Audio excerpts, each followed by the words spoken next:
ഞങ്ങളിൽ വിരിഞ്ഞു നിന്നതാരിലും വിടർന്ന താരകത്തിലും വിളങ്ങി വിളക്കുവയ്ക്കു ഞങ്ങളിൽ സമസ്ത സുന്ദരോജ്വല പ്രഭാത കാന്തി ചിന്തിടും സുമങ്ങളായിടാവു ഞങ്ങൾ ഭാരതത്തിൻ വാടിയിൽ വിരിഞ്ഞു നിന്നതാരിലും വിടർന്ന താരകത്തിലും വിളങ്ങിടും പ്രഭാവമേ വിളക്കുവയ്ക്കു ഞങ്ങളിൽ അഗാധ നീലവാനമം കരമുയർത്തി ഞങ്ങളിൽ അനുഗ്രഹിക്ക നിത്യകെ നിതാന്ത വത്സരോത്സുകം വിരിഞ്ഞു നിന്നതാരിലും വിടർന്ന താരകത്തിലും വിളങ്ങിടും പ്രഭാവമേ വിളക്കുവയ്ക്കു ഞങ്ങളിൽ.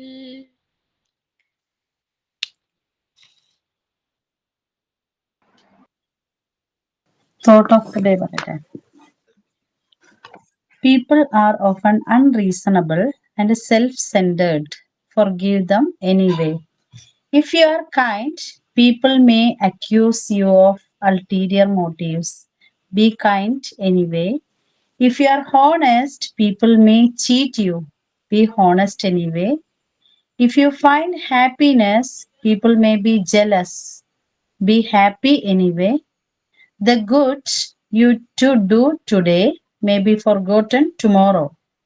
Do good, give the world the best you have, and it may never be enough.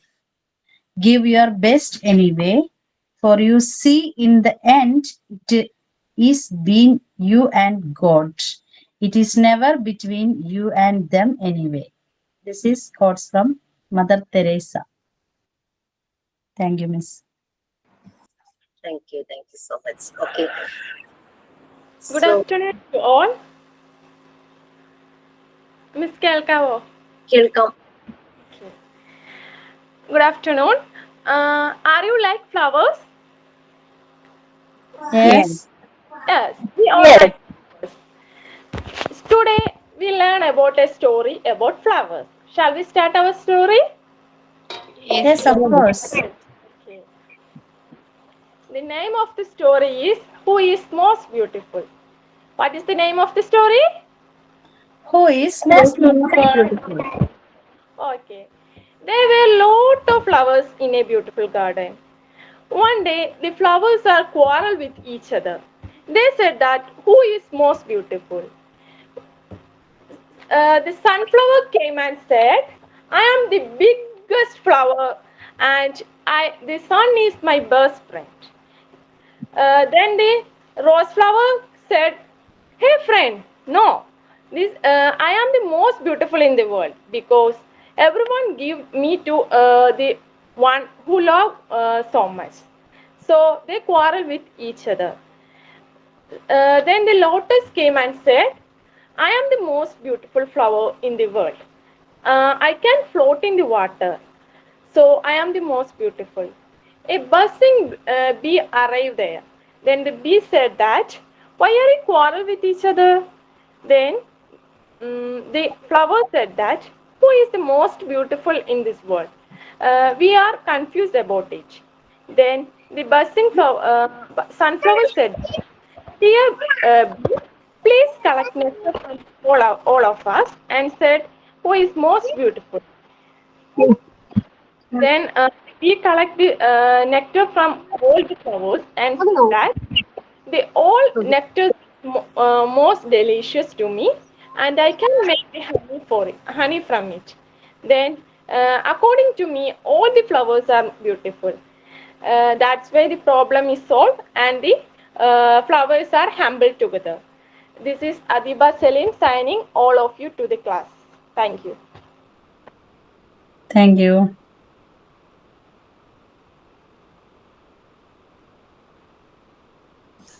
Okay, very good. And ഒരാളെ ഉള്ളോ സൈൻ ഇൻ ചെയ്യാൻ? ഞങ്ങൾ കഴിഞ്ഞ ഞങ്ങള് ക്ലാസ്സിൽ ടീച്ചർക്ക് സൈനിങ് ചെയ്യാൻ വേണ്ടിട്ട് ടീച്ചറുടെ ക്ലാസ്സിലല്ല കുറെ പേര് വന്നിട്ടുണ്ടായിരുന്നു, ഒരു 12 പേര്. ടീച്ചർ ആണോ? അന്നത്തെ ദിവസം ടീച്ചർ ഉണ്ടായിരുന്നില്ല.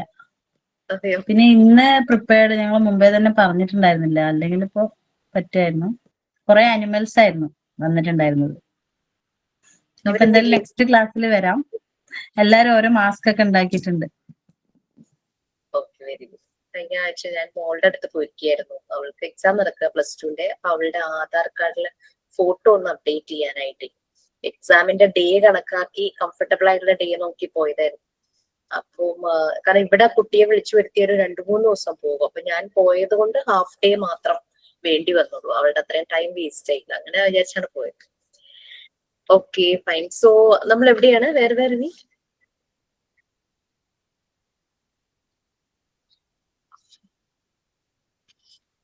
ചിൽഡ്രൻസിന്റെ ഫസ്റ്റ് പീരീഡ്സ് ഇല്ലേ, 0 to 6 years. ആ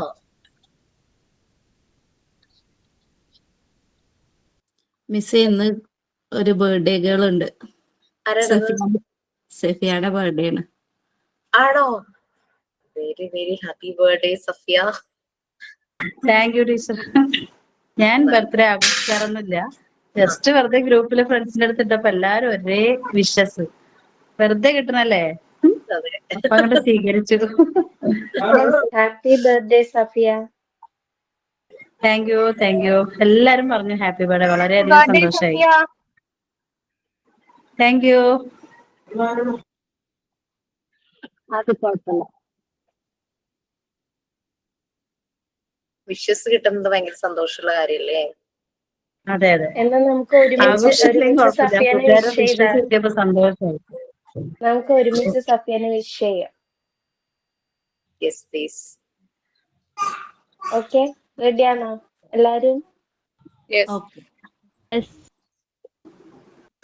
Happy birthday Happy to birthday to you.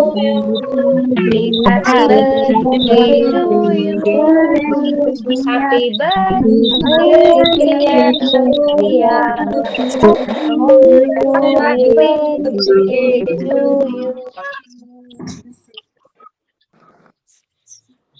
Thank you ട്ടോ, എല്ലാവർക്കും താങ്ക് യു. സന്തോഷായി.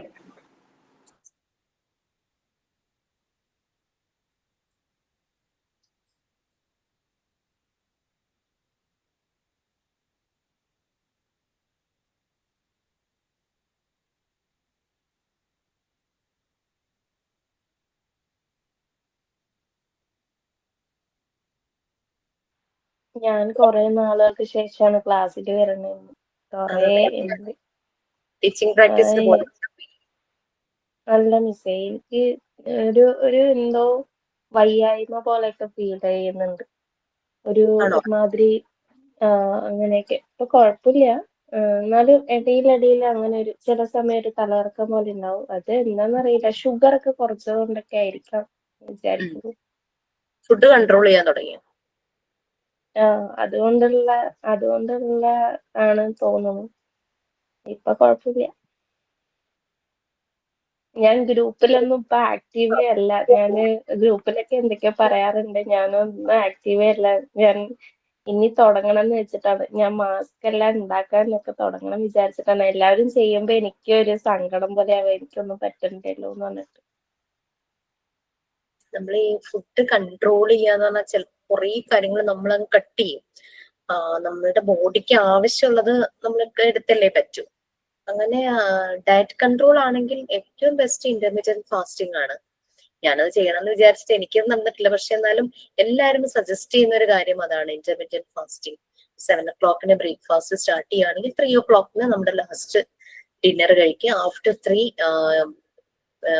വെള്ളം പോലുള്ള അത് കഴിക്കുക. എനിക്കതൊരു ഡോക്ടർ പറഞ്ഞത്, ഒരു ഹോമിയോ ഡോക്ടർ പറഞ്ഞതെന്നാണ്. സാർ എന്നോട് പറയും, ഡോക്ടർ ഉസ്മാൻ എന്നാണ് പേര്.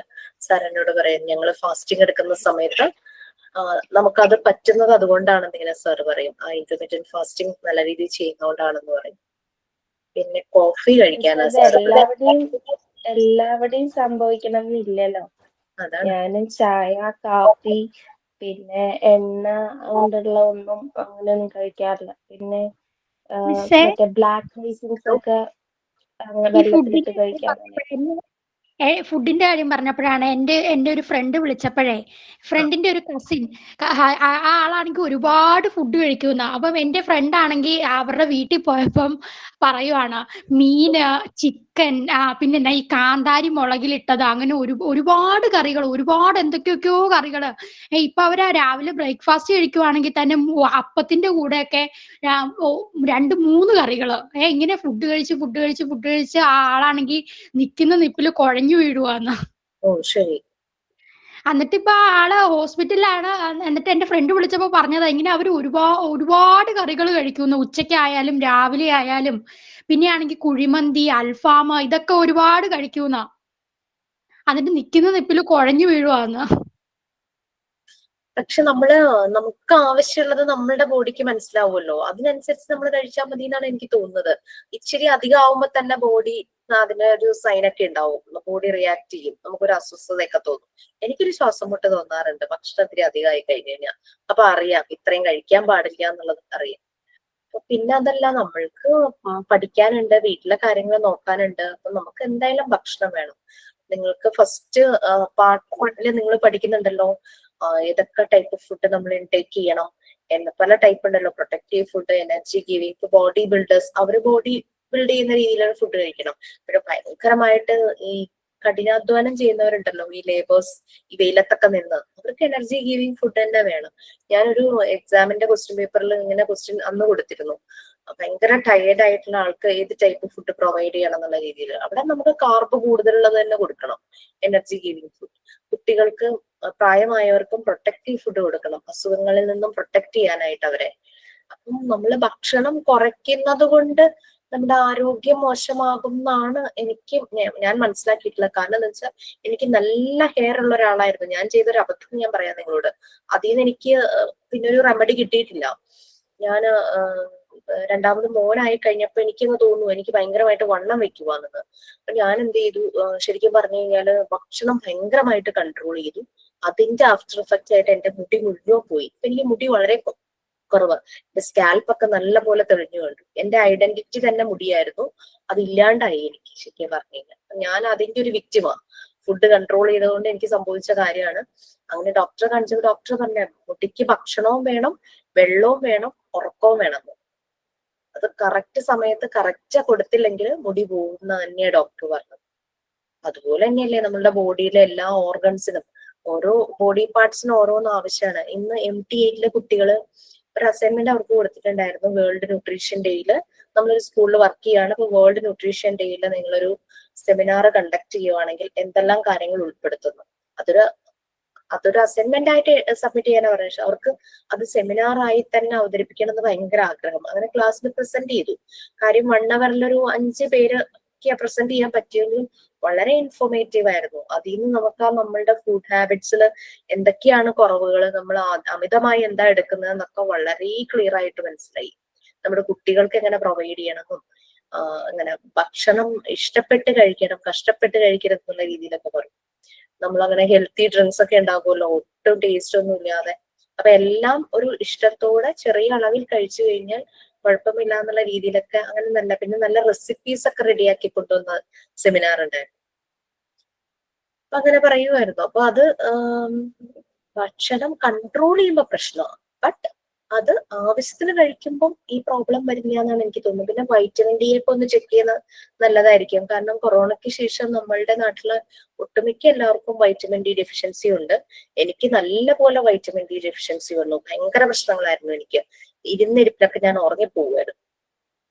എനിക്ക് ഒന്നും ചെയ്യാനുള്ള ഒരു വൈറ്റമിൻ ഡിന്റെ ഇഷ്യൂ ഏതാ വൈറ്റമിൻ ഡിന്റെ ഇഷ്യൂ എനിക്കും ഉണ്ട്. നല്ല ബുദ്ധിമുട്ടാണ് ഒന്നും അതില്ല. ചെയ്യാൻ തോന്നില്ല. ഒന്നും ചെയ്യാൻ എനർജി ഭയങ്കര ലോ ആയിരിക്കും. ഇതുപോലെ തന്നെ എനിക്ക് നന്നായിട്ട് മുടി, അത്യാവശ്യം നല്ല തിക്കുള്ള മുടിയായിരുന്നു. പക്ഷെ ഇപ്പം പൊട്ടി ഇത് പറഞ്ഞ പോലെ എന്റെ സ്കാൽപ്പൊക്കെ കാണാൻ തുടങ്ങി. മുടി ഇല്ലെന്ന് തന്നെ പറയാം. മുടി നന്നായിട്ട് ഹെയർ ലോസ് ഉണ്ടാവും. അപ്പൊ ഭക്ഷണമൊക്കെ നമ്മളൊന്ന് ശ്രദ്ധിക്കുക, ലൈക്ക് നമ്മള് കുറയ്ക്കാതെ. മാത്രല്ല ഈ മഴ കൊണ്ടാലൊക്കെ എനിക്ക് ഭയങ്കര ബുദ്ധിമുട്ടാ.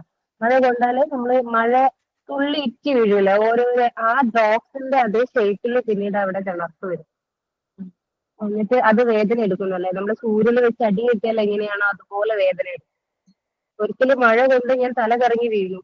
ആ ഒരു ഓക്കെ. എന്താ പറയാ, അതറിയില്ല എന്താ അങ്ങനെയെന്ന് അറിയില്ല. ഇനി വേറെ എന്തോ അസുഖം എന്ന് വിചാരിച്ചു. പിന്നെയാണ് മനസ്സിലായത് ഈ വൈറ്റമിൻ ഡിന്റെ ഡെഫിഷ്യൻസി കാരണമാണ് ഇങ്ങനെയൊക്കെ വന്നത്. അതെനിക്ക് ശരിക്കും ഒരു അത്ഭുതമായിരുന്നു. വൈറ്റമിൻ ഡി കുറഞ്ഞ മഴ കൊണ്ട് തല കറങ്ങി വീഴുകയെന്ന് വിചാരിച്ചു. ശരിക്കും ബോധം പോയില്ലേ.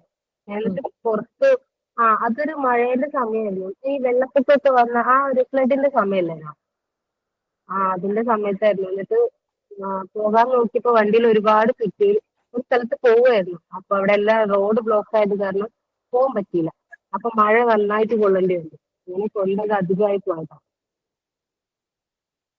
ചിലർക്ക് സ്കിന്നിൽ പാച്ചസ് പോലെയൊക്കെ വരും ഈ വൈറ്റമിൻ ഡി ഡെഫിഷ്യൻസി ഉള്ളവർക്കും. പിന്നെ വെയിലധികം കൊള്ളുന്നു. ഇപ്പൊ നമുക്ക് ഭയങ്കര ചൂടുവാണല്ലോ. പിന്നെ പുണ്യമാസമാണ്, നോമ്പിന്റെ സമയമാണ്. അപ്പൊ ഡീഹൈഡ്രേഷനും ഭയങ്കരമായിട്ട് ഉണ്ടാകാനുള്ള ഒരു ചാൻസസും ഉണ്ട്. അപ്പൊ അധികം വെയിലത്തൊന്നും പോവാതെ നോക്കുക നോമ്പെടുക്കുന്നവര്. കാരണം വെച്ചാൽ നമുക്ക് ഇൻടേക്ക് നമ്മൾക്ക് ആ ഒരു ടൈമിലല്ലേ പറ്റുള്ളൂ. വൈറ്റമിൻ ഡി ഡെഫിഷ്യൻസി വന്നു കഴിഞ്ഞാൽ നമ്മൾ വീണ് കഴിഞ്ഞാൽ എല്ലാം ഒടിയും, പെട്ടെന്ന് തന്നെ എല്ലാം ഒടിയും. എല്ലിന്റെ ആ ഒരു സ്ട്രെങ്ത് വളരെ വീക്ക് ആവും വൈറ്റമിൻ ഡി ഡെഫിഷ്യൻസി വരുമ്പോൾ. ഞാൻ എന്നിട്ട് 2 കോഴ്സ് മെഡിസിൻ എടുത്തു. പിന്നെ എന്താന്ന് വെച്ചാൽ ഞാൻ പണ്ട് താമസിച്ചൊരു റെന്റഡ് ഹോമിലായിരുന്നു. അവിടെ ഫുൾ മരങ്ങളാ, വെയിലേ ഇല്ല. വീടിനകത്തിരിക്കുമ്പോ എ സിയിൽ ഇരിക്കുന്ന പോലത്തെ അങ്ങനത്തെ ഒരു ഇതാണ്. എത്ര ചൂടാണെങ്കിലും നമുക്ക് നല്ല സുഖമാണ് വീട്ടില്. പക്ഷെ എന്ന് വെച്ചാൽ വെയിലില്ല, ഒരു സ്ഥലത്തും വെയിലില്ല, അങ്ങനത്തെ ഒരു.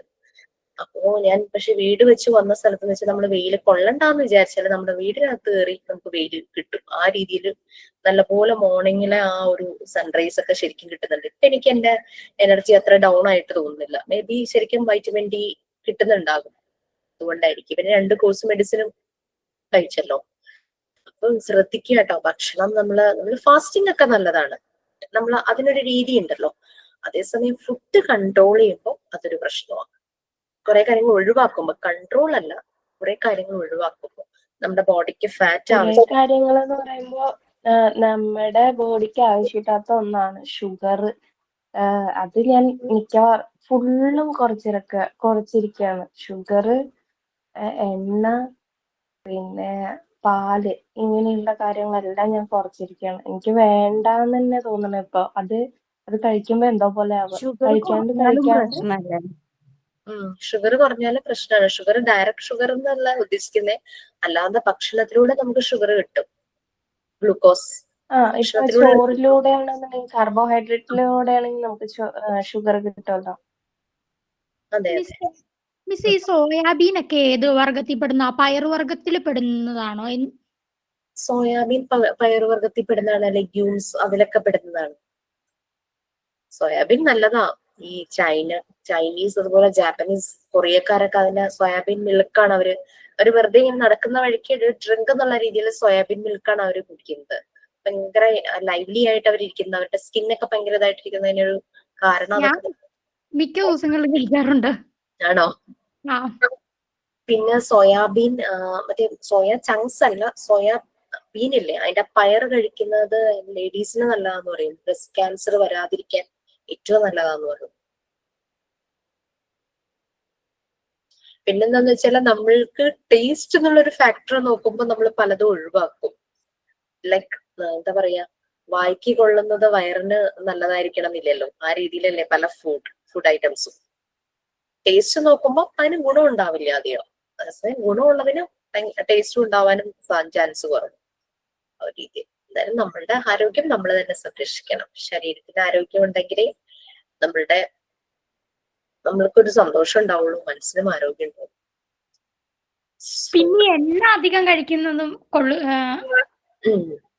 അതാ പറഞ്ഞ, എല്ലാം മിതമായി നമുക്ക് കഴിക്കാം. ഓയിലൊക്കെ ആണെങ്കിലും ശരി, ഫാറ്റ് നമ്മുടെ ബോഡിക്ക് ആവശ്യമാണല്ലോ. ഞാനിവിടെ എന്ന് വെച്ചിട്ടുണ്ട്, ഈ ചിക്കനും മീനൊക്കെ വറക്കുമ്പോൾ ആ ഒരു എണ്ണയില്ലേ, ആ ഒരു കറുത്തിരിക്കുന്ന ആ ഒരു എണ്ണ, അതെടുത്ത് വെച്ച് ചോറ് കഴിക്കും. അത് വേണ്ടായിരുന്നു. ഇതേയാണോ അങ്ങനെ ചെയ്യണത്? അതെടുത്ത് വെച്ച് ചോറ് കഴിക്കാറുണ്ട്. അതാ പറഞ്ഞത്, ടേസ്റ്റ് ഉള്ളതും നല്ലതാവണമെന്നില്ല. വൺസ് ചെയ്തതൊന്നും കുഴപ്പമുണ്ടാവില്ലായിരിക്കും. റിപ്പീറ്റ് ചെയ്ത് ഫ്രൈ ചെയ്യാതിരുന്നാ മതി. ആ എണ്ണ ഉപയോഗിക്കാതിരുന്നാ മതി.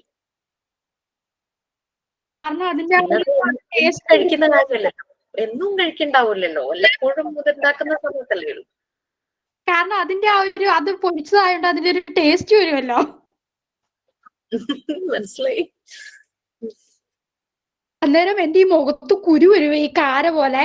അന്നേരം എന്നോട് അച്ഛൻ പറയും ഇതിങ്ങനെ കഴിക്കുന്നോണ്ട് അത് കഴിക്കില്ല. ഞാൻ കഴിക്കണ കാണുമ്പോ പറയും അതങ്ങനെ കഴിക്കില്ല, അതുകൊണ്ട് ഈ മുഖത്ത് കുരു തന്നെ.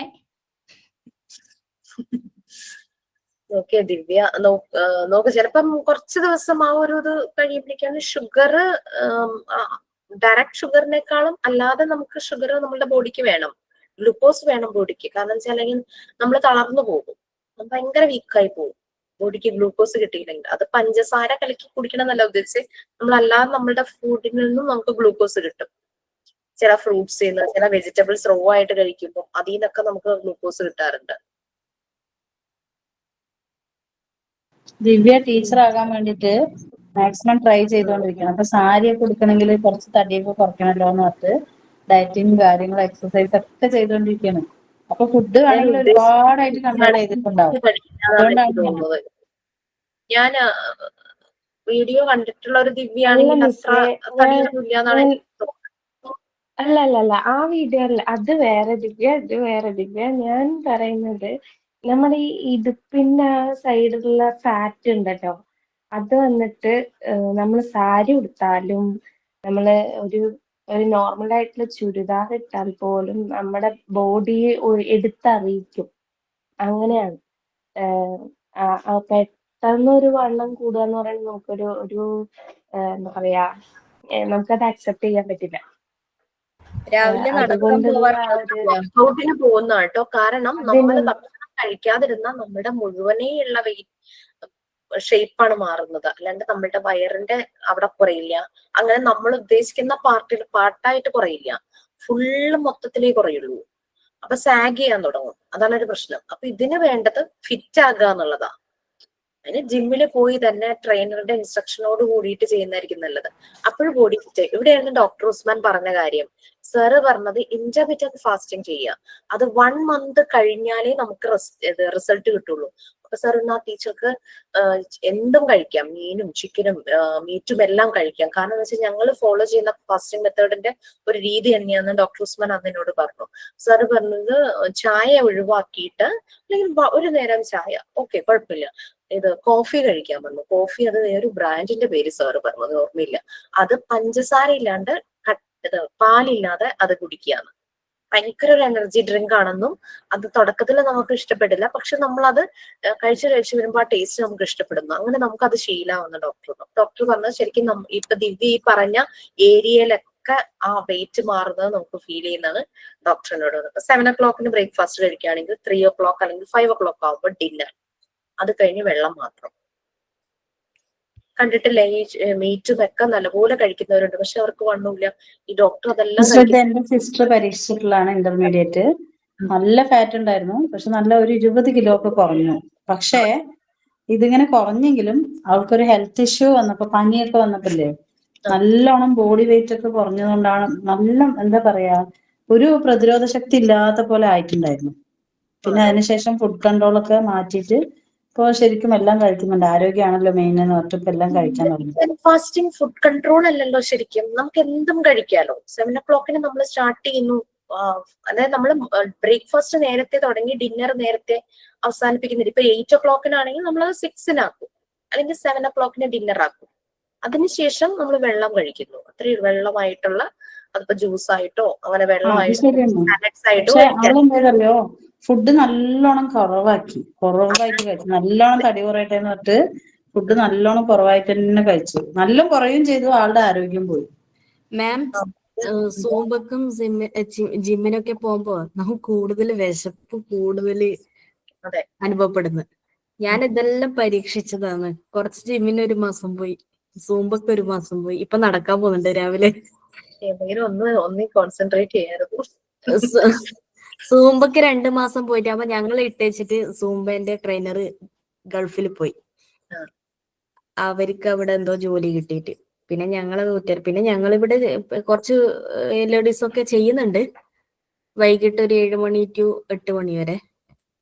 രാവിലെ ഒരു 5 മണി ടു 6 മണി വരെ ഒരു നടത്തം രാവിലെ. ഒഴിവാക്കിയിട്ട ഓരോന്നോരോന്നായിട്ട് ഇങ്ങനെ അത് ഇല്ലാണ്ട് പറ്റുന്നില്ല. ഏതെങ്കിലും ഒരു ടൈപ്പ് വ്യായാമം ഇല്ലാണ്ട് വീട്ടിലിരിക്കുന്ന പെണ്ണുങ്ങൾക്ക് അതേ ഉള്ളൂ വ്യായാമം. ഈ ഹെൽത്ത് നോക്കുക, അത്രേ എനിക്ക് പറയാനുള്ളൂ. കാരണം വെച്ചാല് നമ്മള് ഇപ്പം സഫിയ പറഞ്ഞ പോലെ ഫുഡ് കൺട്രോൾ ചെയ്തുകൊണ്ടുള്ള ഇന്റർമീഡിയറ്റ് ഫാസ്റ്റിംഗ് അല്ല ശരിക്കും, എല്ലാം കഴിച്ചുകൊണ്ടുള്ള ഇന്റർമീഡിയറ്റ് ഫാസ്റ്റിംഗ്. അതാണ് ഡോക്ടർ എനിക്ക് സജസ്റ്റ് ചെയ്തത്. ടീച്ചർ എല്ലാം കഴിച്ചോളൂ, മീനും ഇറച്ചിയും ചിക്കനും ഒക്കെ കഴിക്കും. ബട്ട് രാവിലെ നമ്മൾ ഈ ഒരു ടൈമിലാണെങ്കിൽ വൈകുന്നേരം ഈ ഒരു ടൈം ആകുമ്പോഴേക്കും നമ്മളുടെ മെയിൻ ഡിന്നർ കഴിഞ്ഞിട്ടുണ്ടാകണം. പിന്നെ നമ്മൾ വെള്ളം മാത്രമേ കുടിക്കാൻ പാടുള്ളൂ, വേറെ ഒന്നും കഴിക്കരുതെന്ന് പറഞ്ഞു. 1 മന്തിന് ശേഷം നല്ല വ്യത്യാസം കാണുന്ന ഡോക്ടർ ശരിക്കും നല്ല ഫിസിക്കലി നല്ല ഫിറ്റ് ആണ്, വളരെ കാണാനും ഒക്കെ നല്ലൊരു ഇതുള്ള ഒരു ഡോക്ടറാണ്. മാം നമ്മുടെ ഷുഗർ കുറച്ചാലല്ലേ നമ്മുടെ ബോഡി ഷുഗർ കുറയ്ക്കുന്ന നമ്മുടെ ബോഡിയിൽ കുറച്ച് മാറ്റങ്ങളൊക്കെ വരും. പക്ഷെ ഇടയ്ക്കിടയ്ക്കുള്ള തലകറക്കം ഉണ്ടാവും. അത് ഞാൻ പറയാം. പിന്നെ അതേപോലെ തന്നെ ഇപ്പൊ പറഞ്ഞല്ലോ ഇന്റർമീഡിയറ്റ് ഫാസ്റ്റിംഗ് പറഞ്ഞല്ലോ, അതിലിപ്പോ നമ്മള് വറുത്ത്, ഞാനിപ്പോ ഇരിക്കുന്ന സ്ഥലത്ത് എന്നും വറുത്ത ഒരു ഫുഡ് മാത്രമാണ്, അവര് കറി വെച്ചിട്ടുള്ളത് കുറവാണ്. അപ്പൊ ഞാൻ അത് കഴിക്കാറില്ല. ഹോസ്റ്റലിലാണോ? അല്ല മിസ്, എന്റെ ഇൻലോ, അതായത് ഹസ്ബൻഡിന്റെ വീട്ടിൽ അവിടെ വറുത്തതാണ് കൂടുതലും ഉണ്ടാവുക, കറി വെച്ചത് കൂടുതലും ഉണ്ടാവില്ല. അപ്പൊ ഞാൻ അങ്ങനെ അതൊന്നും കഴിക്കാറില്ല. കുക്കിംഗ് സ്വാതന്ത്ര്യം ഇല്ലേന്ന്? അല്ലല്ല, ഉണ്ട്. അത് അവര് വറുക്കല്ലേ ചെയ്യാ, ഞാൻ പിന്നെ അതിന്ന് എടുത്തിട്ട് കറി വെച്ചിട്ട് എനിക്ക് പറ്റുന്നില്ല അത് അങ്ങനെ. പിന്നെ ഞാൻ അങ്ങനെ മീന് അങ്ങനെയൊന്നും കഴിക്കാറില്ല, എനിക്ക് ഇഷ്ടമല്ല. അല്ല അപ്പൊ എന്തെങ്കിലും കുക്ക് ചെയ്യാറില്ല അല്ലേ ദിവ്യ? മനസ്സിലായിട്ടോ. ഇല്ല കേട്ടോ, കുക്ക് ചെയ്യാറുണ്ട്, ഞാൻ നന്നായിട്ട് കുക്ക് ചെയ്യും. എനിക്ക് ചിലതൊന്നും വെക്കാൻ അറിയില്ല, അത് ശരിയാണ്. വെക്കുന്നത് ഓരോരുത്തർക്ക് കഴിക്കാൻ പറ്റുന്ന രീതിയിൽ ഞാൻ കുക്ക് ചെയ്യും. ദിവ്യ കുക്ക് ചെയ്യോ? ഒരു കറിയും കൂടെ വച്ചെന്ന് വെച്ചാൽ അവരാരും ഒന്നും പറയില്ലല്ലോ, എല്ലാരും കഴിച്ചോളൂല്ലേ? അല്ലെങ്കിൽ അവിടെ 3-4 കൂട്ടം കറി ഉണ്ടാവും, ചിലതൊന്നും എനിക്ക് ഇഷ്ടമല്ല എന്നിട്ടാ. ഓക്കെ, എന്തായാലും സൊല്യൂഷൻ ദിവ്യ തന്നെ കണ്ടുപിടിക്കണം അല്ലേ? We have suggestions, we have.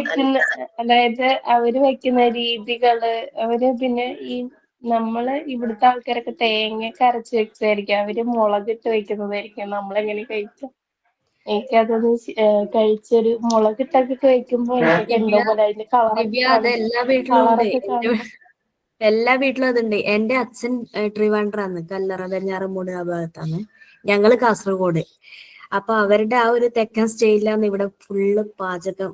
ഞാൻ വരുന്ന സമയത്ത് ഉണ്ടായത്, ഞാൻ വന്നതിന് ശേഷം ഫുള്ള് പാചകം ഞാൻ ഏറ്റെടുത്തു. അതുകൊണ്ട് എന്റെ കറി, എന്റെ ടേസ്റ്റ് ആ ഒരു രീതിയിൽ എല്ലാരും പൊരുത്തപ്പെട്ട് വന്നു. അവർക്കാണെങ്കിൽ മുളകിട്ട മീൻകറി എണ്ണേരെ കളിയാണ്. ഓയില്, എല്ലാ ഭക്ഷണത്തും ഓയില് ഭയങ്കരമായിട്ട് ഉപയോഗിക്കും. സത്യാടോ, അത് എണ്ണ പാറി കിടക്കുന്ന കാണുമ്പോ പിന്നെ എങ്ങനെ നമ്മൾ കഴിക്കുക? എനിക്ക് ഈ മെഴുക്ക് പുരട്ടിയില്ലേ, മെഴുക്ക് പുരട്ടി എന്ന് പറയുന്നത്, അതൊക്കെ ഇങ്ങനെ ഓയിലിൽ തന്നെ ഉണ്ടാക്കുന്നതാണ്. ആ ഒരു ടൈപ്പ്. ഈ കൈപ്പക്ക ഇല്ലേ, കൈപ്പക്ക, അത് ഭയങ്കരമായിട്ട് ഇങ്ങനെ വറുത്തിട്ടിട്ടുള്ള ഒരു കറിയുണ്ട്, കൈപ്പക്ക കറി. അതെന്താ കറിയൊന്നും എനിക്കറിയില്ല. ഇവിടെ വന്നതിന് ശേഷം ഞാനിപ്പോ എന്റേതായ രീതിയിൽ എല്ലാ കറികളും ഞാൻ ഉണ്ടാക്കില്ല. അതുമായിട്ട് എല്ലാരും പൊരുത്തപ്പെട്ടു. എന്റെ കാര്യം അങ്ങനെ തന്നെയാണ്. എന്റെ നാട് പാലക്കാടാണ്. അപ്പോഴത്തേക്കും ഞാൻ നമ്മൾ പറയണ്ടേ ക്ലാസ്? ഓക്കെ, എനിവേ നിങ്ങൾക്ക് കൾച്ചർ ഡിഫറൻസ് ഉണ്ട്. ലൈക്ക് ഞാൻ എറണാകുളത്തുള്ള ഒരാളാണ്, ഹസ്ബൻഡ് കായംകുളമുള്ളതാണ്. ഞാൻ ഇവിടെ ചെന്നപ്പോ ദിവ്യയും ശരണ്യം പറഞ്ഞ പോലെ കാര്യങ്ങളായിരുന്നു. But I like to taste that. എനിക്ക് ആ ടേസ്റ്റ് ചെയ്യാനും എനിക്ക് ഇഷ്ടമാണ്. ഞാൻ എനിക്ക് പച്ചക്കറികളായിരുന്നു അന്ന് കൂടുതലായിട്ട് അറിയാവുന്നത്. വയ്ക്കുന്നത് അവർക്കും ഭയങ്കര ഇഷ്ടം. അപ്പൊ ഞാൻ ചെല്ലുമ്പോഴേക്കും അച്ഛൻ എന്താ ചെയ്യുക, കൂടുതൽ പച്ചക്കറികൾ വാങ്ങി വെക്കും. സോ നമ്മൾ അങ്ങനെ ഒരു അഡാപ്റ്റേഷൻ, അതായത് അഡ്ജസ്റ്റ്മെന്റ് വിത്ത് ലൈക്ക്, അതാണ് നമുക്ക് വേണ്ടത്. മിസ്സേ, ഞാൻ ഇന്ന് എന്റെ അമ്മയോട് ചോദിക്കുമായിരുന്നു, ചുമ്മാ ഞാൻ വെറുതെ അമ്മയോട് ചോദിക്കാറുണ്ട് ഇടയ്ക്കിടയ്ക്ക് ഓരോ കാര്യങ്ങൾ. ഞാൻ ചോദിക്കുമായിരുന്നു, ഈ ബ്രാഹ്മണരായിട്ടുള്ള ആൾക്കാരൊക്കെ എങ്ങനെ ജീവിക്കുന്നു, പച്ചക്കറി മാത്രം കഴിച്ച? ഓരോരുത്തർക്കും ഓരോ ഫുഡ് ഹാബിറ്റ്സും ഫുഡ് സ്റ്റൈലും ഉണ്ട്. But we have to adapt. നമ്മള് ഇഷ്ടത്തോടു കൂടി തന്നെ അഡാപ്റ്റ് ചെയ്യണം. കാരണം അല്ലാതെ എന്നെ കൊണ്ട് ഇത് പറ്റില്ല, എനിക്കിത് ടേസ്റ്റ്, ബട്ട് നമുക്ക് കുക്ക് ചെയ്യാനുള്ള ഒരു സ്പേസ് അവിടെ ഉണ്ടെങ്കിൽ ഡെഫിനറ്റ്ലി കുക്ക്, എന്നിട്ട് കഴിക്കുക. നമ്മുടെ ആരോഗ്യം നമ്മൾ തന്നെ നോക്കണം, വേറെ ആരും വരില്ല. വേറെ ആൾക്കാർക്ക് ചെയ്യാൻ പറ്റുന്നത് വളരെ ലിമിറ്റഡ് ആണ്. So do it by yourself. Okay. And നമ്മൾ ഇവിടെ പറഞ്ഞിരുന്നു കുട്ടികള് പെട്ടെന്ന് തന്നെ അവർ അഡാപ്റ്റഡ് ആകുന്നു. അത് തന്നെയാണ് എനിക്ക് പറയാനുള്ളത്. വലിയ ആൾക്കാർക്കാണ് അഡാപ്റ്റേഷൻ ഭയങ്കര ബുദ്ധിമുട്ട്. കുഞ്ഞു കുട്ടികൾ അവര് പെട്ടെന്ന് സിറ്റുവേഷൻസ് ആയിട്ട് അഡാപ്റ്റഡ് ആകും. അഡൽട്സ് ഒരു രീതിയിലും അഡ്ജസ്റ്റ് ചെയ്യില്ല എന്നുള്ളത് തന്നെയാണ്.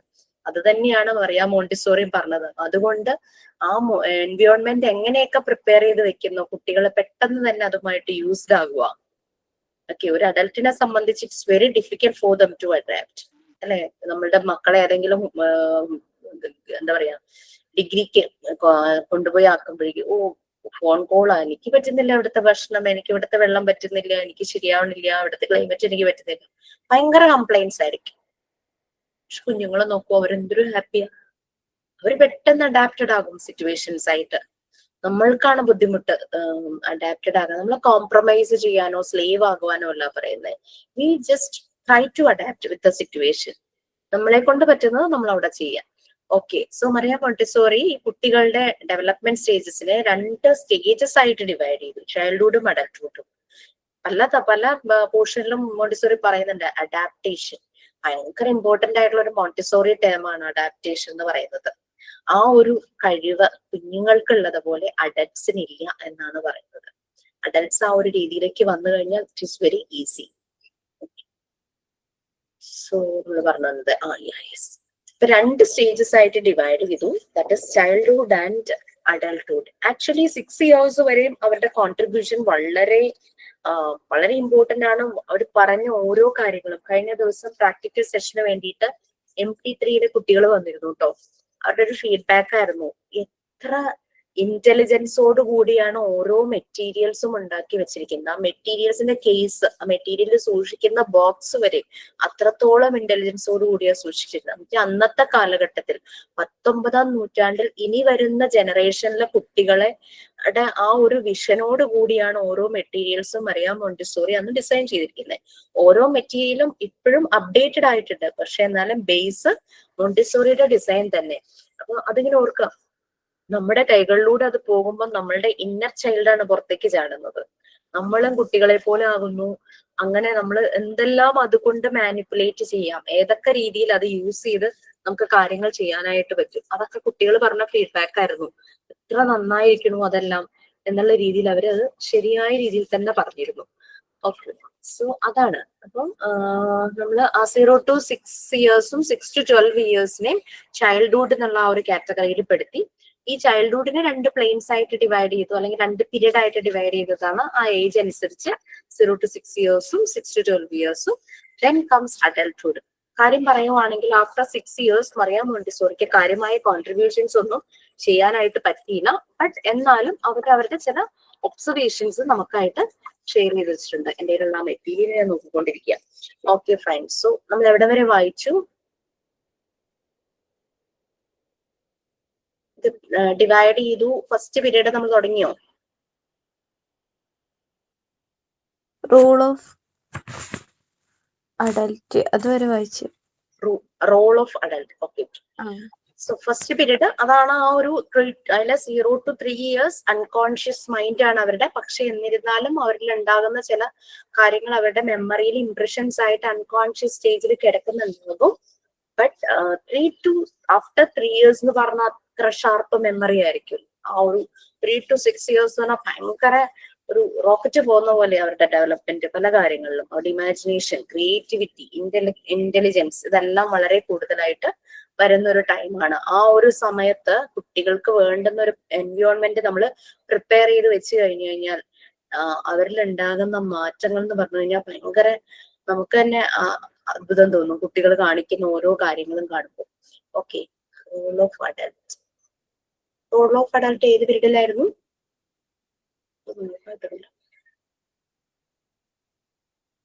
ഇതൊക്കെ കഴിഞ്ഞായിരുന്നോ?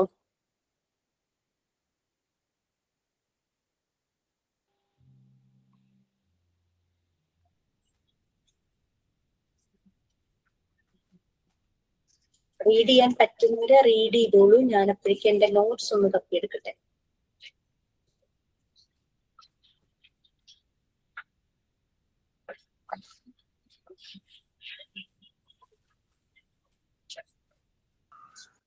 മാം ഏതാണ് വായിക്കേണ്ടത്? PDF? അതാണ് ഞാനും നോക്കുന്നത്. Role of adult. സോ ഇതെല്ലാം കഴിഞ്ഞതാണ് എനിക്ക് തോന്നുന്നത്. 98 ആണ് ഇതിന്റെ അകത്ത് പേജ് നമ്പർ. എനിക്ക് പേജ് നമ്പർ ഇല്ല കേട്ടോ. തേർഡ് പീരീഡ് കഴിഞ്ഞല്ലോ. അപ്പൊ റോൾ ഓഫ് അഡൽട്ട് എവിടെയാ വരുന്നേ? ഈ പീരീഡ് ആയിട്ട്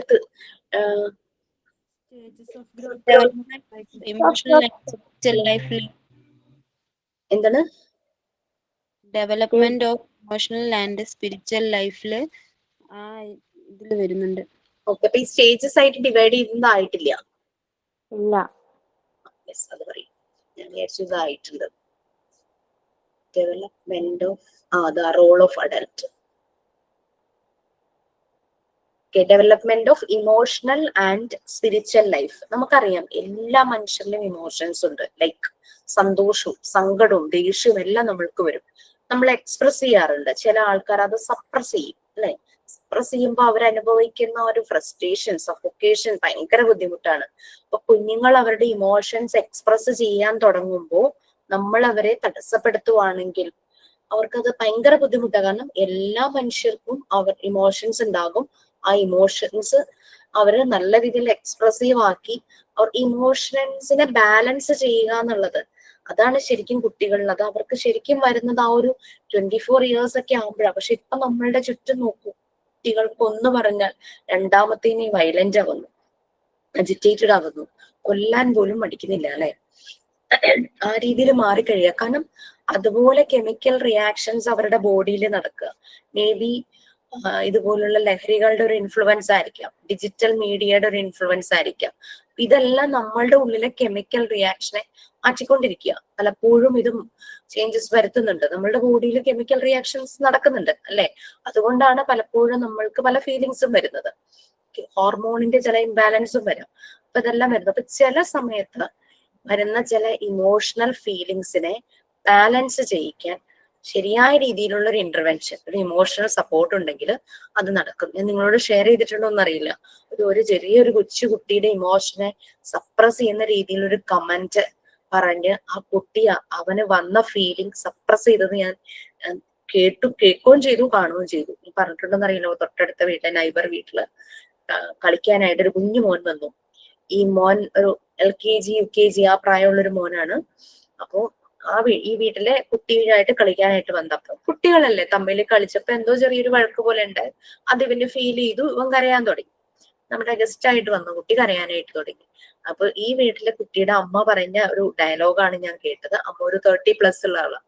അമ്മ പറഞ്ഞൊരു ഡയലോഗാണ്, അയ്യേ ആൺകുട്ടികൾ കരയാൻ പാടുണ്ടോ? ആൺകുട്ടികൾ സ്ട്രോങ് അല്ലേ? നീ കരയുവാണെങ്കിൽ നിന്നെ മുടി ഞാൻ റിബൺ വെച്ച് കെട്ടും, നിനക്കൊരു പൊട്ട് വെച്ച് തരും, പൗഡർ ഇട്ട് പൊട്ട് വെച്ച് തരും, നിന്റെ പേര്, അതായത് അവന്റെ പേരിന്റെ ലാസ്റ്റ് ഇകാരം ചേർത്ത് അങ്ങനെ വിളിക്കുന്നു. അപ്പൊ മറ്റേ മോൻ കളിയാക്കുക. സോ എന്തുകൊണ്ട് ആൺകുട്ടികൾ കരഞ്ഞാ പ്രശ്നം? ഇമോഷൻസ് എല്ലാവർക്കും ഒരുപോലെയാണ്. ആൺകുട്ടികളാണെങ്കിലും അവർക്ക് സങ്കടം വന്നാൽ അവർക്ക് കരയാൻ പറ്റുന്ന ഒരു സ്പേസ് നമ്മുടെ അടുത്ത് ഉണ്ടെങ്കിൽ ഡെഫിനറ്റ്ലി അവരെന്തും, നമ്മളുടെ മക്കളാണെങ്കിലും നമ്മളുടെ ബ്രദർ അങ്ങനെ ആരെങ്കിലും ആണ്, നമ്മുടെ റിലേറ്റീവ്, ആ ഒരു ഏജ്, അവർക്ക് ആ ഒരു സ്പേസ് നമ്മൾ കൊടുക്കുവാണെങ്കിലും ഡെഫിനറ്റ്ലി അവർക്ക് അതൊരു ആശ്വാസമായിരിക്കും. അതേസമയം അങ്ങനെ ഒരു സ്പേസ് ആ വീട്ടിൽ അവർക്ക് ഇല്ലെങ്കിൽ അവരത് തേടി പോകും. അത് പക്ഷെ വളരെ റോങ് ആയിട്ടുള്ള പ്ലേസിലേക്കായിരിക്കും, അല്ലെങ്കിൽ റോങ് ആയിട്ടുള്ള മെത്തേഡ്സ് ആയിരിക്കും. ആളുകളെ കിട്ടിയില്ലെങ്കിൽ അവര് റോങ് ആയിട്ടുള്ള കാര്യങ്ങൾ ചെയ്യും. ലൈക്ക് അഡൽട്ട് ആയിട്ടുള്ള കുട്ടികളാണെങ്കിൽ അവർ ചിലപ്പം അതുപോലുള്ള ഗ്യാങ്ങുകളിൽ പെടാം, അല്ലെങ്കിൽ അവര് തന്നെ മയക്കുമരുന്നുകൾ യൂസ് ചെയ്ത് അവരുടേതായ ഒരു ലോകം തീർപ്പ് അതിനകത്ത് ആകാം. അവരായിരിക്കാം ചിലപ്പോ വയലന്റ് ആയി മാറുന്നതും. പാരന്റ്സിനെയും സിബ്ലിങ്സിനോടൊക്കെ മകൻ അല്ലെങ്കിൽ സഹോദരൻ എന്നല്ലാത്ത രീതിയിൽ പെരുമാറാൻ പോകുന്നത്. അപ്പൊ ഇമോഷണൽ സപ്പോർട്ട് അല്ലെങ്കിൽ ഇമോഷൻസ് എക്സ്പ്രസ് ചെയ്യുക എന്നുള്ളത് അവിടെ ഒരു ഡിസ്ക്രിമിനേഷൻ ഇല്ല. അത് എല്ലാവർക്കും ഉള്ളത് തന്നെയാണ്. അത് കുട്ടിയാണെങ്കിലും അഡൾട്ട് ആണെങ്കിലും പെൺകുട്ടിയാണെങ്കിലും ആൺകുട്ടിയാണെങ്കിലും എല്ലാവരിലും അതുണ്ട്. സങ്കടം വന്നാൽ നമ്മൾ കരഞ്ഞു തന്നെ തീർക്കണം. അല്ലാതെ കരച്ചിൽ അടക്കി പിടിച്ച് ഇത് നമ്മൾ ചിലപ്പോ ആരെങ്കിലൊക്കെ മരിച്ച വീട്ടിൽ പോകുമ്പോൾ നമ്മൾ കാണാം. ചിലപ്പോ നമ്മളെ കാണുമ്പോൾ നമ്മളുടെ അടുപ്പമുള്ള ആളാണ് എന്ന് വിചാരിക്കുക, നമ്മളെ കാണുമ്പോൾ ഇവര് ഭയങ്കരമായിട്ട് പൊട്ടിക്കരയും. പക്ഷെ മേ ബി അവർക്ക് ആ ഒരു സ്പേസ് നമ്മളോട് ഫീൽ ചെയ്തിട്ടുണ്ടാകും. So let them cry. അല്ലാണ്ട് കരയിലെ നല്ല ആശ്വസിപ്പിക്കണ്ടേ, ലെറ്റ് ദം ക്രൈ. അതിപ്പോ നമ്മുടെ കൈ പിടിച്ചാണെങ്കിൽ കൈ പിടിച്ച അവർ കരഞ്ഞോട്ടെ, നമ്മുടെ തോളിൽ കിടന്നാണെങ്കിൽ അങ്ങനെ കരഞ്ഞോട്ടെ. അപ്പൊ അങ്ങനെ അത് സപ്രസ് ചെയ്യേണ്ട ഒരു ഫീലിങ്സ് അല്ല, സന്തോഷമാണെങ്കിലും സങ്കടമാണെങ്കിലും. പിന്നെ ദേഷ്യം എന്നുള്ള ആ ഒരു ഇമോഷൻസ് വരുമ്പോൾ ചില ആളുകൾക്ക് ദേഷ്യം കൺട്രോൾ ചെയ്യാൻ പറ്റില്ല. കഴിഞ്ഞ ദിവസം ഹസ്ബൻഡ് പറഞ്ഞൊരു ഇൻസിഡന്റ് ആണ്. ഹസ്ബൻഡിന്റെ സബോർഡിനേറ്റ് ഒരു പയ്യൻ, ഹസ്ബൻഡ് അല്ല ആളുടെ ഓഫീസർ ഇൻചാർജ്, ഹസ്ബൻഡിന്റെ അതേ റാങ്കിലുള്ള വേറൊരാളാണ് ഓഫീസർ ഇൻചാർജ്. അപ്പൊ ആ ആള് വന്നിട്ട് ഈ പയ്യന്റെ അടുത്ത് ഒരു വർക്ക് ചെയ്യുന്ന കാര്യം പറഞ്ഞു. ഈ ഒരു വർക്ക് ഉണ്ട്, ഒന്ന് ചെയ്യണേന്ന് പറഞ്ഞു. പെട്ടെന്ന് തന്നെ ഈ പയ്യൻ അങ്ങ് പൊട്ടിത്തെറിച്ചിട്ട് ഇവൻ അൺപാർലമെന്ററി ആയിട്ടുള്ള വേർഡ്സ് ആണ് യൂസ് ചെയ്തത്. എത്ര കുഴപ്പക്കാരനും പ്രശ്നക്കാരനും ചീത്തയായിട്ടുള്ള ബോസ് ആണെങ്കിലും ബോസ് ഈസ് ബോസ് അല്ലെ. വളരെ സഭ്യമല്ലാത്ത വാക്കുകളാണ് വേറെ ആളുകളും വേറെ സ്റ്റാഫും അവിടെ ഇരിക്കുന്നുണ്ടായിരുന്നു. അത്രയും പേരുടെ മുന്നിൽ വെച്ച് അസഭ്യ വാക്കുകളാണ് പുറത്തേക്ക് വന്നത്. അത് മാത്രല്ല, ഈ വന്ന ആളുടെ അച്ഛനെയും അമ്മേനെയും അപ്പൂപ്പനെയും അമ്മൂമ്മയും എല്ലാം പറഞ്ഞു. അത് ഹസ്ബൻഡ് പറഞ്ഞത് ആദ്യം ഇവൻ കുറെ പറഞ്ഞു, അത് കഴിഞ്ഞിട്ട് മറ്റേ പുള്ളിക്കാരൻ പതുക്കെ അയാൾക്ക് മനസ്സിലായി. കാരണം ഇങ്ങനെ അജിറ്റേറ്റഡ് ആയിട്ട് നിൽക്കുന്ന ഒരാളോട് തിരിച്ചു പറയുന്നത് ശരിയല്ല എന്നുള്ള ബോധം വന്ന ഓഫീസർക്ക് ഉണ്ട്. അയാൾ പുറത്തേക്ക് ഇറങ്ങിയപ്പോ പുറകെ പോയിട്ട് അച്ഛനെയും അമ്മേനെയും അപ്പൂപ്പനെയും അമ്മൂമ്മേനെയും ഒക്കെ പറഞ്ഞിട്ടു. സോ അതാണ് ആളുകൾക്ക് അതിന്റെ ഒരു ഇമോഷണൽ അവർക്കത് ബാലൻസ് ചെയ്യാൻ അറിയില്ല. ദേഷ്യപ്പെടാമായിരുന്നു, ബട്ട് ഇതുപോലുള്ള വാക്കുകൾ ഉപയോഗിക്കരുത്. ഇതുപോലെ പ്രായമായ ആൾക്കാരെ ചേർത്ത് പറയാന്നൊക്കെ പറഞ്ഞു കഴിഞ്ഞാൽ മറ്റേ ആൾക്ക് എത്ര ഹേർട്ട് ചെയ്തിട്ടുണ്ടാവും. പിന്നീട് സോറി പറയാൻ പോയേക്കുന്നു. സോറി പറഞ്ഞിട്ട് കാര്യമുണ്ടോ? ഓൾറെഡി ഡാമേജ് സംഭവിച്ചു കഴിഞ്ഞു. അവിടെ ഡാമേജ് സംഭവിച്ചിട്ട് നമ്മൾ സോറി പറഞ്ഞിട്ട് കാര്യമുണ്ടോ? കാരണം അയാൾ പറയാനുള്ളത് പറഞ്ഞു കഴിഞ്ഞു. ബട്ട് ഗിൽട്ടി ഫീലിംഗ് എന്നുള്ളത് ഈ വ്യക്തിക്ക് ഉണ്ടായില്ല എന്നുള്ളതാണ് ഇതിന്റെ ഒരു വാസ്തവം.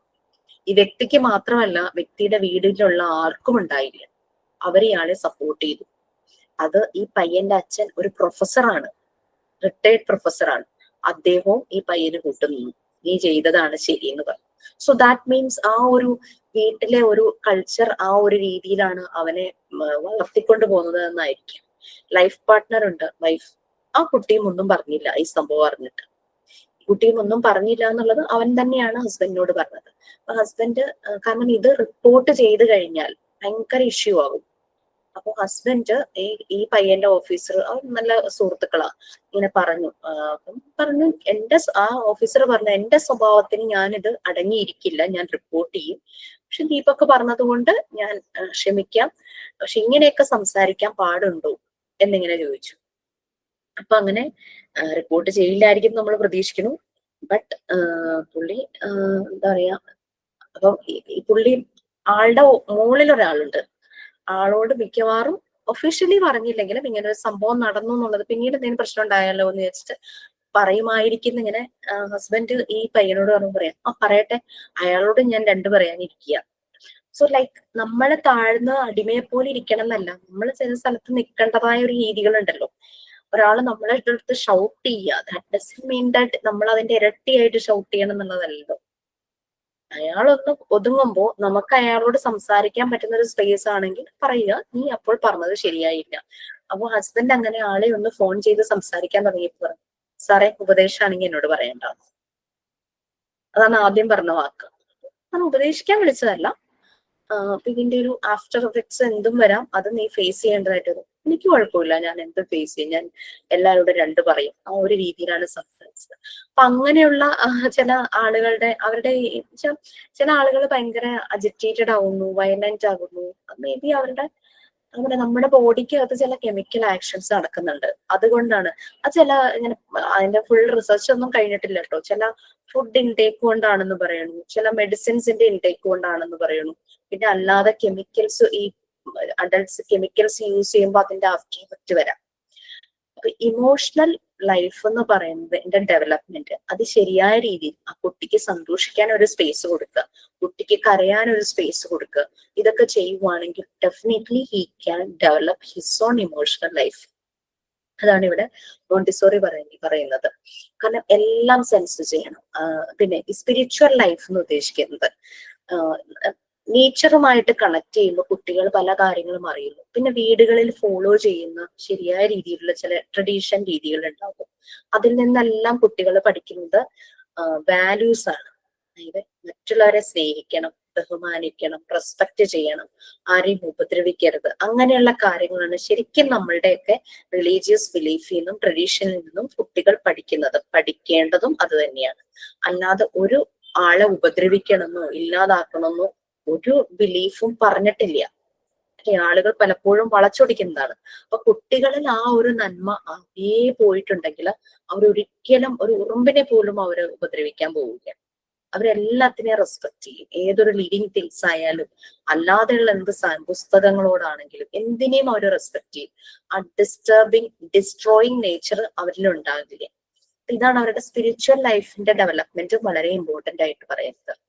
സോ നമ്മള് ഇത് കുട്ടികളിൽ ചെയ്യണം. നമ്മളുടെ ഇപ്പോഴത്തെ ജനറേഷൻ നമ്മൾക്ക് അങ്ങനെ അറിയാം എന്താ മാറി വരുന്നത്. ഇന്നത്തെ ന്യൂസ് പേപ്പറിന്റെ ഫ്രണ്ട് പേജിലെ മമ്മൂക്കയുടെ ഒരു മെസ്സേജ് ആയിരുന്നല്ലേ, നമ്മുടെ പഴയ കേരളം നമുക്ക് തിരിച്ചെടുക്കണം, ആ നന്മയുള്ള ഒരു കേരളം എന്നല്ല ലോകം മുഴുവനും പറയാം. മോണ്ടിസോറിയുടെ ഉദ്ദേശം ലോകം മുഴുവനുമായിരുന്നു.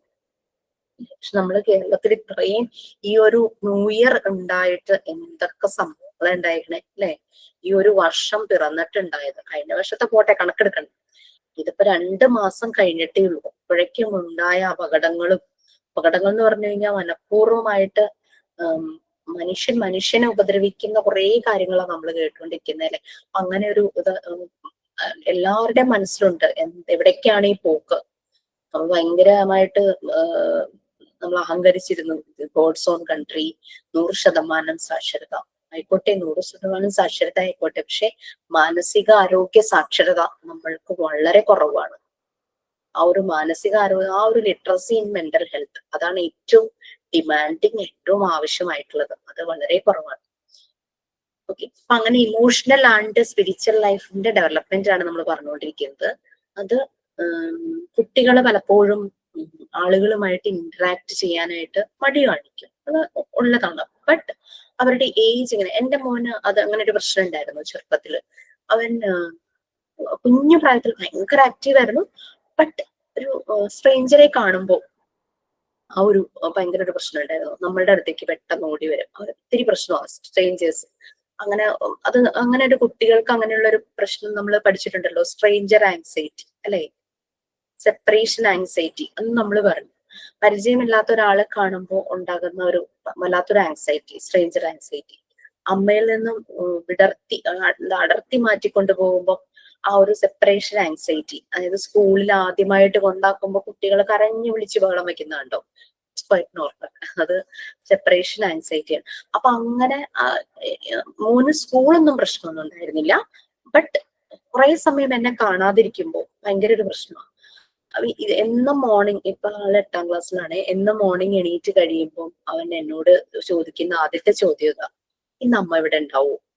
ഞാൻ ഇല്ലെങ്കിലും ആൾ ഓക്കെയാണ്, തന്നെത്താനെ വന്ന് കുളിച്ച് ഭക്ഷണം എന്തെങ്കിലും ഉണ്ടെങ്കിൽ അതൊക്കെ എടുത്ത് കഴിച്ച്, ഞാൻ 6 o'clock കഴിഞ്ഞിട്ടാണ് വരുന്നെങ്കിൽ വിളക്കൊക്കെ വെക്കും. ബട്ട് എന്നാലും കുട്ടി എന്നും രാവിലെ എണീറ്റ് എല്ലാ ദിവസവും എന്നോട് ചോദിക്കുന്ന ചോദ്യം, അമ്മ എന്ന് ഇവിടെ ഉണ്ടാവും.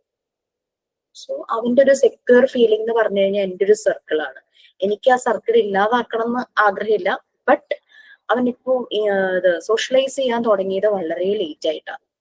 ഇപ്പൊ ഫ്രണ്ട്സ് വീട്ടിൽ വരും, അവരെല്ലാരും കൂടെ ഫുട്ബോൾ കളിക്കും, ഫ്രണ്ട്സിന്റെ കൂടെ ഗ്രൗണ്ടിൽ പോയി ഫുട്ബോൾ കളിക്കും. അവരുടെ കൂടെ ഇപ്പൊ ഞാൻ വിളിച്ച അമ്പലത്തിൽ വരില്ലായിരിക്കും, പക്ഷെ അവരുടെ കൂടെ അമ്പലത്തിൽ ഉത്സവത്തിനൊക്കെ പോകും.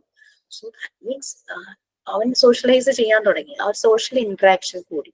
പിന്നെ രാവിലെ നേരത്തെ സ്കൂളിൽ പോകാൻ ഇഷ്ടം. ഇവര് രാവിലെ പോയി ചെന്ന് ക്ലാസ് തുടങ്ങുന്നതിന് മുമ്പ് എന്തോ ഗെയിം എന്തോ കളിക്കും, സ്റ്റോൺ വെച്ചിട്ട് എന്തോ കളി കളിക്കും. ടീച്ചർമാർക്കും അത് അറിയാവുന്ന കാര്യം, അങ്ങനെ അവർ വിലക്കിയിട്ടൊന്നുമില്ല. അപ്പൊ അങ്ങനെയൊക്കെ ആ ഒരു സോഷ്യൽ ഇന്ററാക്ഷൻ അവന് വരാൻ കുറച്ച് സമയം എടുത്തു. കാരണം അത് അങ്ങനെ ആകാൻ കാരണം എന്താന്നുള്ളത് ഞാൻ മനസ്സിലാക്കിയത് എന്താന്ന് വെച്ച് കഴിഞ്ഞാല്, കുട്ടിക്കൊരു 9 months ആയപ്പോഴേക്കും ഭയങ്കരമായിട്ട് സ്കിന്നിന് പ്രശ്നം വന്നു. ഈ ചുണ്ടിന് ചുറ്റും മുട്ടിന് താഴേക്ക് ഒക്കെ ഇങ്ങനെ ചെറിയ ചെറിയ ചുമന്ന കുരുക്കൾ വന്നു. അപ്പം ആദ്യം നമ്മൾ കൊതുക് കടിച്ചു മിസ്റ്റേക്ക് കൊതുക് കടിച്ചതല്ല, കാരണം ആ ഒരു പോർഷനിൽ മാത്രമായിട്ട് കൊതുക് ഇങ്ങനെ നിരന്നെങ്ങനെ കടിക്കണേന്ന് വിചാരിച്ചു. അങ്ങനെയാണ് അത് സ്കിൻ അത് ഫുഡിന്റെ എന്തോ പ്രശ്നമാണ്. ഫുഡിന്റെ എന്ന് പറഞ്ഞു കഴിഞ്ഞാല് ഈ ചില കുട്ടികൾക്ക് നട്ട്സ് അതൊക്കെ പിന്നെ ഓറഞ്ചും പ്രശ്നമായിരുന്നു. ഇപ്പോഴൊന്നും കുഴപ്പമില്ല കേട്ടോ, ഇപ്പൊ അലർജിയൊക്കെ മാറി. ചെറുതായിട്ട് കൊടുത്ത് വന്നപ്പോഴേക്കും അതങ്ങ് യൂസ്ഡ് ആയി, നമ്മൾ അഡാപ്റ്റേഷൻ എന്ന് പറയണ പോലെ. അങ്ങനെ സ്കിന്നിന്റെ പ്രശ്നം ഉണ്ടായിരുന്നു. അപ്പൊ ഇവനെ പുറത്തിറക്കൽ കുറവായിരുന്നു, ഈ സ്കിൻ ഭയങ്കര പ്രോബ്ലം ആയിരുന്നു. അപ്പൊ ഇങ്ങനെ ആയുർവേദ ചെയ്തത്, ബാല ആയുർവേദം. അപ്പൊ ഇങ്ങനെ മരുന്നൊക്കെ മേത്ത് നിറയെ തേച്ചൊരു ഫുൾ ഡേ ഉള്ള പ്രോസസ് ഒക്കെ ആയിരുന്നു ഈ ക്ലീൻ ചെയ്യാന്നുള്ളത്. അതുകൊണ്ട് നമ്മൾ പുറത്തിറങ്ങുന്നത് വളരെ കുറവായിരുന്നു, കുട്ടിയുടെ ഇത് മാറാത്തതുകൊണ്ട്. അപ്പൊ അതുകൊണ്ടായിരിക്കാം ആ ഒരു സോഷ്യലൈസേഷൻ കുറഞ്ഞത്.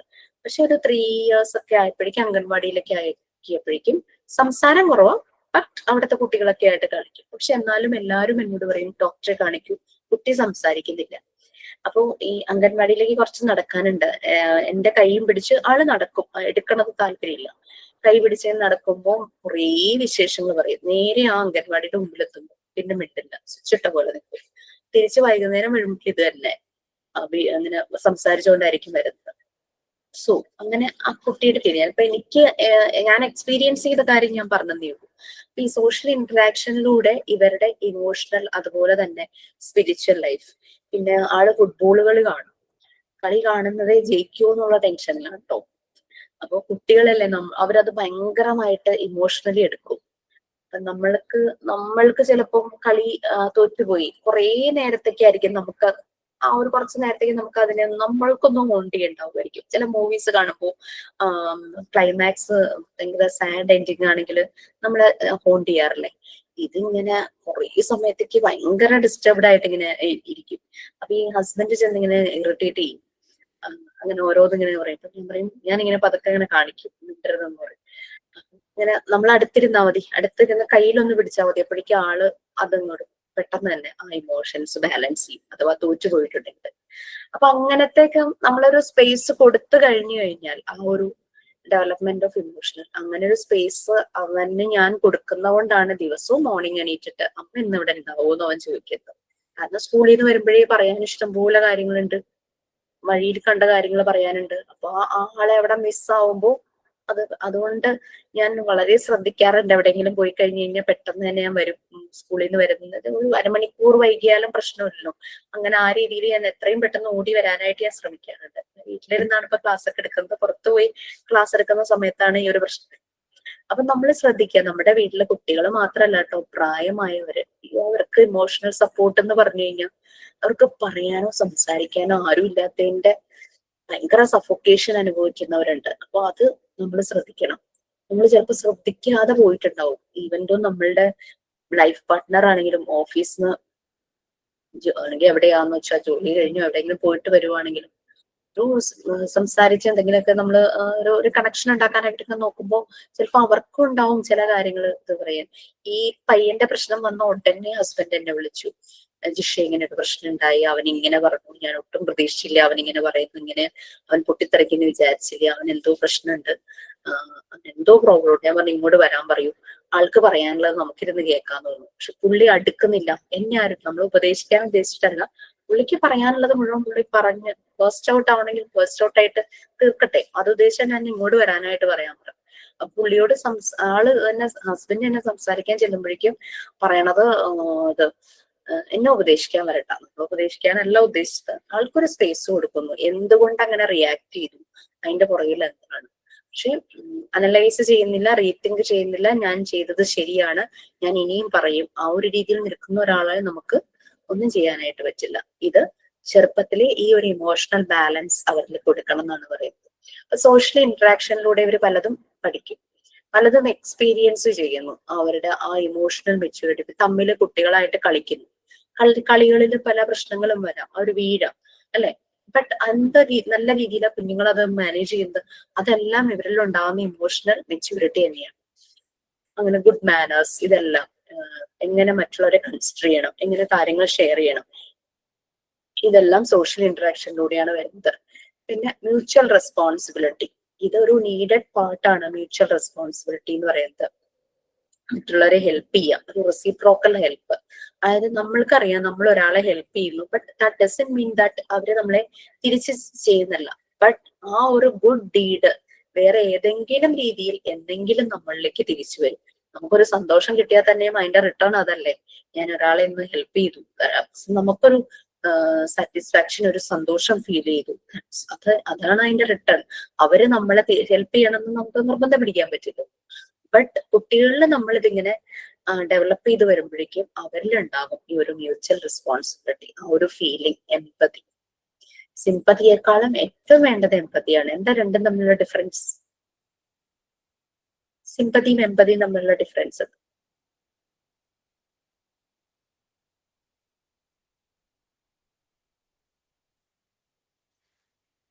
രണ്ടും കേൾക്കാൻ ഒരുപോലെ ഉണ്ടല്ലേ. അപ്പൊ ദിവ്യയുടെ ബുദ്ധിമുട്ടുകൾ പറഞ്ഞു. സോ വി ഫീൽ പാവം ഫോർ ദിവ്യ അല്ലെ. സഹതാപവും ഒന്ന് കാരുണ്യവും. തന്മയ പാവോ അങ്ങനെ എന്തോ മലയാളത്തിൽ അതിന്റെ വേർഡ്, മലയാളം പറയണതിൽ നല്ലത് ഇംഗ്ലീഷ് തന്നെയാ അല്ലെ. അപ്പൊ വി ഫീൽ പാവം ഫോർ ദിവ്യ, അത് സിമ്പതി. ബട്ട് ദിവ്യയുടെ സ്ഥാനത്ത് നിന്ന് ഞാൻ ചിന്തിക്കുക, ടേബിളിൽ നിരക്കുന്ന ഭക്ഷണം എനിക്ക് ഒന്നും കഴിക്കാൻ പറ്റുന്ന ഫുഡൊന്നുമില്ല. സോ എനിക്ക് ദിവ്യയുടെ ബുദ്ധിമുട്ട് മനസ്സിലാവുമോ? That is empathy. ഞാൻ ദിവ്യയുടെ സ്ഥാനത്ത് കയറി നിന്ന്, ദിവ്യ ഇട്ട ഷൂ ഇട്ടിട്ട് ഞാൻ നിൽക്കുന്ന പോലെ, അതാണ് empathy. Place our legs in somebody else's shoe. വേറൊരാളുടെ ഷൂല് നമ്മൾ ഇട്ട് നോക്കുന്ന പോലത്തെ ഒരു അവസ്ഥ. നമുക്കറിയാം പല ഭാഗങ്ങളിലും ഫ്ലഡ് നടന്നു, പല പ്രശ്നങ്ങൾ നടന്നു, നമ്മളൊക്കെ പാവം കഷ്ടം, അവിടെയുള്ളവർ ബുദ്ധിമുട്ടി. ബട്ട് അവരുടെ സ്ഥാനത്ത് നിന്ന് അത് ഞാൻ രണ്ടും ഒരേ അർത്ഥം തന്നെയല്ലേ വരുന്നേ? അല്ല, സിമ്പതി സഹാനുഭൂതി അല്ലെന്നുണ്ടെങ്കിൽ സിമ്പതി എന്ന് പറയുമ്പോ നമുക്ക് ഒരാളിലുള്ള ഒരു സഹതാപം. എമ്പതി എന്ന് പറയുമ്പോൾ അതന്നെയല്ലേ? എമ്പതി എന്ന് പറയുമ്പോ സഹാനുഭൂതി അല്ലേ? അത് രണ്ടും ഒന്നല്ല അല്ലേ? രണ്ടും ഒന്നല്ല. അതിന്റെ ഒരു സിമ്പതി കൊണ്ട് നമ്മൾ ഒരാളോട് സിമ്പതി കാണിക്കുമ്പോ അവർക്ക് അതിൽ നിന്നൊന്നും നേടാൻ കഴിയില്ല. പക്ഷെ നമ്മൾ എമ്പതി കാണിക്കുമ്പോഴത്തേക്കും അതിൽ നിന്ന് അവർക്ക് റിക്കവർ ചെയ്യും. ഇപ്പൊ നമ്മളൊരു വില്ലേജ് അല്ലെങ്കിൽ ഒരു ഓഫീസർ ആണെന്ന് വെക്കുക. അപ്പൊ നമ്മുടെ മുൻപിൽ ഒരു 2 അപേക്ഷ വന്നു, വീട് നിർമ്മാണത്തിന് വേണ്ടിയിട്ടുള്ളത്. അപ്പം ഒരപേക്ഷയിൽ എനിക്ക് ആരുമില്ല, സഹായിക്കാൻ ആരുമില്ല, എന്റെ മക്കളുണ്ട്, പക്ഷെ എനിക്ക് വേറെ യാതൊരുവിധ മാർഗവുമില്ല, എനിക്ക് വീട് വേണമെന്ന്. മറ്റൊരാള് വന്നിട്ട് അവർക്ക് ലൈഫിൽ ഉൾപ്പെടുത്തി ഒരിക്കൽ പോലും വീടിന് ആനുകൂല്യം ലഭിച്ചിട്ടില്ല. അപ്പോൾ ഇതിൽ നമ്മൾ സിമ്പതി നോക്കിയിരിക്കാൻ പറ്റില്ല. എമ്പതി ആണെങ്കിൽ മാത്രമേ നമുക്കത് കറക്റ്റ് ആയിട്ട് അവിടെ എന്താ പറയാ അപ്ലൈ ചെയ്യാൻ സാധിക്കുള്ളൂ. അപ്പൊ സിമ്പതി കൊണ്ട് നമുക്ക് മറ്റുള്ളവർക്ക് സിമ്പതി കൊടുത്താൽ ഒന്നും നേടാനില്ല. എമ്പതി ആണെങ്കിൽ മാത്രമേ നമ്മൾ കൃത്യമായ രീതിയിൽ നമുക്കതിനെ എന്താ പറയാ കാര്യമായ രീതിയിൽ അല്ലെ എഫക്റ്റീവ് ആകുന്നത് എമ്പതിയാണ്. സിമ്പതിയെ കൊണ്ട് യാതൊരുവിധ ഗുണവും ഇല്ല എന്നാണ് എന്റെ ഒരു അറിവ്. ജിഷ പറഞ്ഞത് ശരിയാ. കാരണം യൂട്യൂബ് വീഡിയോയില് 2 minutes വരുന്ന ഒരു വീഡിയോ ഉണ്ട് എമ്പതിയെ കുറിച്ച്. ഇത് ഞാൻ നിങ്ങളോട് ഷെയർ ചെയ്തിട്ടുണ്ടോന്ന് അറിയില്ല. ഈ വീഡിയോ ഞാൻ ക്ലാസ് എടുക്കാൻ പോകുമ്പോൾ ഞാൻ കാണിക്കും. ഭയങ്കര ചേഞ്ചസ് ആണ് ആ വീഡിയോ കഴിയുമ്പോഴും കുട്ടികളിൽ ഉണ്ടാവുന്നത്. വീഡിയോ ഇതാണ്, വീഡിയോയിൽ ആളെ കാണിക്കുന്നില്ല, കാണിക്കുന്ന ഒരു ലേഡിയുടെ കൈയാണ്. അവരുടെ ആ ഡ്രസ്സിങ് കൊണ്ടും ആ കൈ കൊണ്ടും നമുക്കതൊരു ലേഡിയാന്ന് മനസ്സിലാകും. അവര് ദിവസവും ഹസ്ബൻഡിന്റെ ആയിരിക്കണം ഷൂ പോളിഷ് ചെയ്ത് വെക്കുന്നു. ഹസ്ബൻഡിന്റെ കാലും മാത്രമേ കാണിക്കുന്നുള്ളൂ. അയാള് ദിവസവും രാവിലെ പോകുമ്പോൾ ഈ നല്ല വൃത്തിയാക്കി വെച്ചിരിക്കുന്ന ഷൂ ഇട്ടുകൊണ്ട് പോകുന്നു. അയാള് തോന്നിയ സ്ഥലത്ത് ലൈക്ക് ചെളിയിലും അഴുക്കിലും ഒക്കെ ആ ഷൂ ഇട്ട് പോകുന്നു. തിരിച്ചു വളരെ മോശമായിട്ട് അഴുക്ക് പിടിച്ചാണ് ആ ഷൂ തിരിച്ചെത്തുന്നത്. അത് അയാള് ഒതുക്കി വെക്കില്ല. എവിടെ കാലിൽ നിന്ന് ഇങ്ങനെ വലിച്ചെറിഞ്ഞ്, അപ്പൊ എവിടെയാണോ ഷൂ വീഴുന്നത് അവിടെ അത് കിടക്കും. ഒരെണ്ണം അങ്ങോട്ടാണെങ്കിൽ ഒരെണ്ണം അങ്ങോട്ടായിരിക്കും. പിറ്റേ ദിവസവും ഇവർ ഈ ഷൂ അവിടെ നിന്ന് ഇവിടുന്ന് പറക്കിക്കൊണ്ട് വന്ന് വീണ്ടും ഇവര് പോളിഷ് ചെയ്യും. അവരെടുക്കുമ്പോ അത്രയും മോശമായിട്ടായിരിക്കും അതിരിക്കുന്നത്. അവര് വീണ്ടും പോളിഷ് ചെയ്യും. അങ്ങനെ കുറെ ദിവസം ഇത് കണ്ടിന്യൂസ് ആയിട്ട് നടന്നു. ഒരു ദിവസം ഇവർക്ക് മടുത്തു, കാരണം അത്രയും മോശമാക്കിയാണ് അയാൾ അത് കൊണ്ടുവരുന്നത്. അതുകൊണ്ട് അവരുടെ ജോലി കൂടുതലാണ്, അത്രത്തോളം ക്ലീൻ ചെയ്യണം. ഒരു ദിവസം അവർ ക്ലീൻ ചെയ്തില്ല, ഷൂ അങ്ങനെ തന്നെ ഇട്ടു. അയാൾ പോവാനായിട്ട് വരുമ്പോഴേക്കും ഷൂ ക്ലീൻ ചെയ്തിട്ടില്ല. അപ്പം നോക്കുമ്പോ അടുത്തൊന്നും വൈഫ് ഇല്ല. വിളിച്ചു നോക്കിയിട്ടുണ്ടാവണം, അവര് വന്നില്ല. അയാൾ എന്ത് ചെയ്തു? ആ ഷൂ എടുത്ത് അയാൾ പോളിഷ് ചെയ്ത് വൃത്തിയാക്കി അയാൾ അത് ഇട്ടുകൊണ്ട് പോവാണ്. പോണ വഴിക്ക് ചെറുതായിട്ട് ചെളി കിടക്കുന്നു. അയാൾ സാധാരണ ചവിട്ടി കൂട്ടി പോവാറുണ്ട്, അയാൾ ഇന്നത് ചവിട്ടാതെ പോയി. പിന്നെ എവിടെയോ ഇരുന്നപ്പോ ചെറിയ പൊടി പോലെ ഷൂവിൽ തോന്നിയപ്പോൾ അയാൾ അത് ടിഷ്യൂ വെച്ച് തുടച്ച് വൃത്തിയാക്കി. കാരണം ആ ബുദ്ധിമുട്ട് അയാൾ അന്ന് മനസ്സിലാക്കുക. അയാള് ചെയ്തപ്പോഴാണ് അയാൾക്ക് ആ ബുദ്ധിമുട്ട് മനസ്സിലാക്കിയത്. അപ്പൊ വൈഫ് എത്രത്തോളം ബുദ്ധിമുട്ടി എന്നുള്ളത് അയാൾക്ക് മനസ്സിലായി. സോ അയാൾ തിരിച്ചു വന്ന് കറക്റ്റ് ഷൂ വെക്കേണ്ട ആ ഒരു സ്ഥാനത്ത് തന്നെ വെച്ചു. അപ്പൊ ദാറ്റ് ഇസ് എംപതി. വേറൊരാളുടെ സ്ഥാനത്ത് നിന്ന് ചിന്തിച്ചപ്പോ നമുക്കുണ്ടായ ആ ഒരു ഫീലിംഗ് നമ്മൾ മനസ്സിലാക്കുവാണ്. അയാൾ അത്രയും സഫർ ചെയ്തല്ലോ എന്നുള്ളത് നമുക്ക് മനസ്സിലാകുന്നതാണ് എംപതി. ഇപ്പോ ഭയങ്കര ടൈറ്റ് ആയിട്ട് അതിന് പറയുന്നത് പുട്ടിങ് വൺസ് ഷൂ. അതാണ് നമ്മൾ വേറൊരാളുടെ ഷൂ ഇട്ട് നോക്കുക. അതിനകത്ത് ഒരാളുടെ ഷൂ ഇട്ട് നോക്കുക എന്നുള്ളതല്ല. ഇപ്പൊ ഒരാള് ഷൂ ഭയങ്കര ടൈറ്റ് ആയിട്ടുള്ള ഷൂ, അയാൾക്ക് ഭയങ്കര അൺഈസിനെസ് ആണ്. അപ്പൊ അയാളുടെ ബുദ്ധിമുട്ട് അറിയണമെങ്കിൽ നമ്മളത് ഇട്ട് നോക്കണം. അത് തന്നെയാണ് ആ എംപതി കൊണ്ട് ഉദ്ദേശിക്കുന്നത്. സിമ്പതിയിൽ കാര്യമില്ല. പിന്നെ ചില നമ്മൾ ഡിഫൻസ് മെക്കാനിസം ആയോ എന്ന് എനിക്കറിയില്ല. അതിൽ സിമ്പതിസം പറയുന്നുണ്ട്. അത് അറ്റൻഷൻ സീക്കിംഗ് ആണ്. ആളുകളുടെ സിമ്പതി പിടിച്ചു പറ്റുക എന്നുള്ള ഒരു സംഭവം ഉണ്ടല്ലോ. ബട്ട് നമ്മൾക്ക് ഇതിനെപ്പറ്റി ഒരു അവയർനെസ് കിട്ടിക്കഴിഞ്ഞു കഴിഞ്ഞാൽ we don't like to have this sympathy. ചിലർ പറയില്ല എനിക്ക് സിമ്പതിയുടെ ആവശ്യമില്ല, എന്നോട് അത് കാണിക്കില്ല എന്ന് ചിലർ വളരെ ഫ്രാങ്ക് ആയിട്ട് പറയും. ശരിക്കും അതുകൊണ്ട് യാതൊരു റിസൾട്ടും ഇല്ല. ജിഷ പറഞ്ഞതുപോലെ ആ എംപതിക്കാണ്. എംപതി ആകുമ്പോൾ നമ്മൾക്ക് ആ ഫീല് വരും. ഇപ്പം ദിവ്യയുടെ ബുദ്ധിമുട്ട്, ഞാൻ ദിവ്യയുടെ സ്ഥാനത്ത് ഇരിക്കുക, എന്റെ മുന്നിലെ ടേബിളില് കുറെ ഫുഡ് കൊണ്ടുവച്ചിരിക്കുന്നു, പക്ഷെ ഒന്നും എനിക്ക് കഴിക്കാൻ പറ്റുന്നതല്ല. So I can feel that, അല്ലെ? സോ അതാണ് എംപതി. ഓക്കെ, മലയാളം അർത്ഥം പറയുമ്പം സഹതാപവും സഹാനുഭൂതിയും, റൈറ്റ്? സഹാനുഭൂതിയാന്ന് തോന്നുന്നു അതിന്റെ correct word, I think so. Okay fine, sign out ആരെങ്കിലും ഉണ്ടെന്ന് നമ്മൾ കുറെ കാര്യങ്ങൾ പറഞ്ഞു. But it is really related with our health and mental health and our emotional health also. So related ആയിരുന്നു. ഓക്കെ, സോ നിങ്ങളുടെ വർക്കൊക്കെ നിങ്ങൾ കംപ്ലീറ്റ് ആക്കി വരുന്നുണ്ടോ? ഒരു കഴിഞ്ഞ ബാച്ച് വന്നവര് റെക്കോർഡും ആയിട്ടാണ് വന്നത്. സൈനും സീലൊക്കെ വാങ്ങിച്ചവര് ഭയങ്കര ഹാപ്പി ആയിട്ടാ പോയ പ്രാക്ടിക്കൽ സെഷൻ ചെയ്യാൻ വന്നവര്. അത് കണ്ടിട്ട് നമ്മുടെ മാമും സാറും ഒക്കെ പറഞ്ഞു എന്ത് രസമായിട്ട് അവര് റെക്കോർഡ് ചെയ്തിരിക്കുന്നത്, ഭയങ്കര ക്രിയേറ്റീവ് ആയിട്ട്.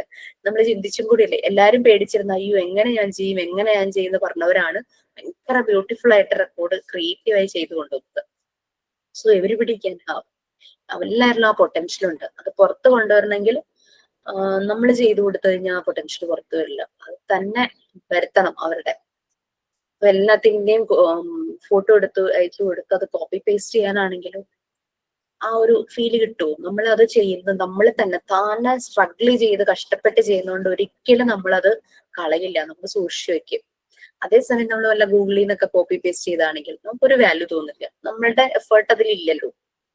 നമ്മൾ എന്തെങ്കിലും എഫേർട്ട് അതിലിട്ടിട്ടുണ്ടെങ്കിൽ നമ്മൾക്കത് പൊന്നു തന്നെയാണ്, നമ്മളത് വളരെ അത്രയും വാല്യൂ തന്നെ ഉണ്ടാവും. സോ അത്രയും ഭംഗിയായിട്ട് അവർ സൂക്ഷിച്ചാണ് കൊണ്ടുവന്നത്. നിങ്ങൾ ഇത്രയും കഷ്ടപ്പെട്ടതല്ലേ, ഞങ്ങൾക്ക് സൈനും സീലും വേണം, നമ്മൾ ആരെയും കമ്പൽ ചെയ്തില്ല. നിങ്ങൾ വന്ന് സൈനും സീലും വാങ്ങിച്ചേ പറ്റൂ എന്നൊന്നും പറഞ്ഞില്ല. കാരണം ഓൺലൈനായിട്ട് ക്ലാസ് എടുത്തിരിക്കുന്നുണ്ടെങ്കിൽ അതുപോലുള്ള പേഴ്സണൽ ഡിഫിക്കൽറ്റി ഉള്ളതുകൊണ്ടായിരിക്കുമല്ലോ. അപ്പൊ നമ്മളൊന്നും കമ്പൽ ചെയ്തില്ല. നിർബന്ധമാണോ എന്നൊക്കെയാണ് ഓരോരുത്തർ ചോദിക്കുന്നത്. റെക്കോർഡ് നിർബന്ധമാണോ, ടീച്ചിങ് പ്രാക്ടീസിന് പോകണമെന്ന് നിർബന്ധമാണോ, പ്രാക്ടിക്കൽ സെഷൻ ഇൻസ്റ്റിറ്റ്യൂട്ടിൽ നേരിട്ട് വന്ന് അറ്റൻഡ് ചെയ്യണം നിർബന്ധമാണോ, ഇങ്ങനെ നമ്മളൊന്നും കമ്പൽസറി മാൻഡേറ്ററി പറയുന്നില്ല. If you feel like this is better for me, ഞാനിത് ചെയ്യണം, ഞാനിത് ചെയ്താലേ എനിക്കിത് മനസ്സിലാവുള്ളൂ എന്ന് തന്നെ തോന്നിയാണ് പലരും വന്നത്. നമുക്ക് വേണ്ടിയിട്ട് നമ്മൾ ചെയ്യുന്ന കാര്യങ്ങളാ, നോട്ട് ഫോർ ഇൻസ്റ്റിറ്റ്യൂട്ട് അല്ലെങ്കിൽ ഫോർ മീ, എനിക്ക് വേണ്ടിയിട്ടല്ല, ഫോർ അവർ സെൽഫ്. ആ ഒരു രീതിയിൽ നമ്മൾ വർക്ക് ചെയ്ത് കഴിഞ്ഞാൽ നമ്മൾ ഭയങ്കരമായിട്ട് സ്നേഹിക്കാൻ തുടങ്ങും വർക്കിനെ നമ്മളെ.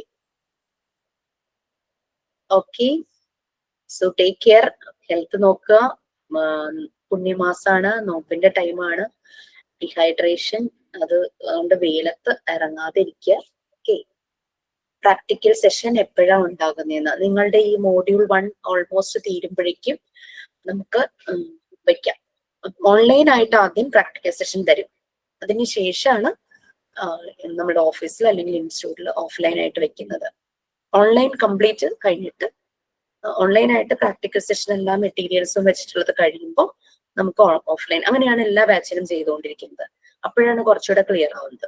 എന്നിട്ട് പിന്നെ ചെയ്യാന്ന് പറഞ്ഞു കഴിഞ്ഞാൽ മോഡൽ എക്സാം കഴിയുമ്പോൾ ഒരു 1.5 hours ഒരു ഫുൾ തിയറിയുടെ ഒരു ഓൺലൈൻ സെഷൻ ഉണ്ടാകും. പിന്നെ അതുപോലെ തന്നെ ഒന്നുകൂടെ പ്രാക്ടിക്കലിന്റെ ഒരു ഓൺലൈൻ സെഷൻ ഉണ്ടാകും.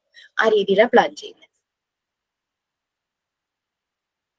Okay, thank you so much.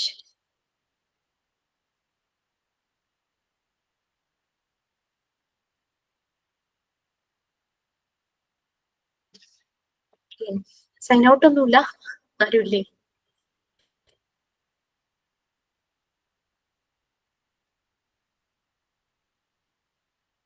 Sign ഔട്ടിന് ഇന്ന് ആരോ പ്രിപ്പയർഡ് ആയിരുന്നല്ലോ.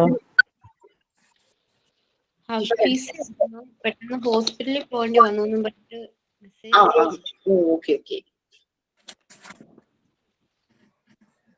ജിഷയ്ക്ക് സൈൻ ഔട്ട് ചെയ്യാൻ പറ്റുമെങ്കിൽ ചെയ്തോ. ഓക്കേടാ, ഞാൻ ചെയ്യാം.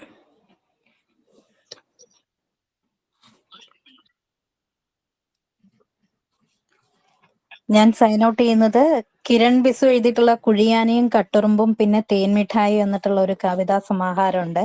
അപ്പോൾ കഴിഞ്ഞ ആഴ്ച പുറത്തിറങ്ങിയതാണ്. അപ്പോൾ എൻ്റെ ഒരു കൂട്ടുകാരിയാണ്, വേണ്ടപ്പെട്ട ഒരു ചേച്ചി കൂടിയാണ്. അപ്പോൾ ആളുടെ ആ ഒരു സമാഹാരത്തിലൊരു കവിത, കുട്ടി കവിത ചൊല്ലിയിട്ട് നമുക്കിന്ന് വൈൻഡപ്പ് ചെയ്യാം.